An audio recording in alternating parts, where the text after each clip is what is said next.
एकाच डावात 10 विकेट्स असं म्हटलं की अनिल कुंबळेचं नाव लगेच आठवतं ना. पण आता भारताच्या कसोटी संघात असाच एक 10 विकेट्स घेणारा बॉलर सामील झालाय. नितीश कुमार रेड्डी आणि अर्शदीप सिंग हे इंजर्ड झाल्यानंतर त्याला भारताच्या संघात निवडण्यात आलंय. तो बॉलर आहे अंशुल कंबोज. त्याच्याबद्दल जरा जाणून घेऊयात. अंशुलचा जन्म झाला हरियाणातील कर्नाल या शहरात.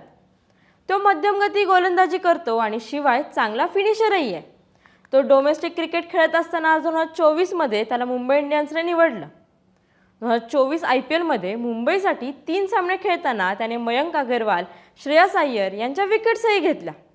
2025 IPLसाठी मुंबईला त्याला खरेदी करायचं होतं, पण चेन्नई सुपर किंग्सने 3.5 कोटींची बोली लावत त्याला संघात घेतलं.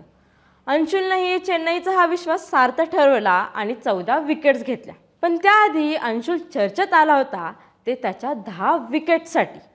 त्याने 2024-25ची रणजी ट्रॉफी गाजवली. रोहतकमध्ये केरळ विरुद्ध खेळताना त्याने एकाच डावात 49 धावात सर्व 10 विकेट्स घेतल्या होत्या.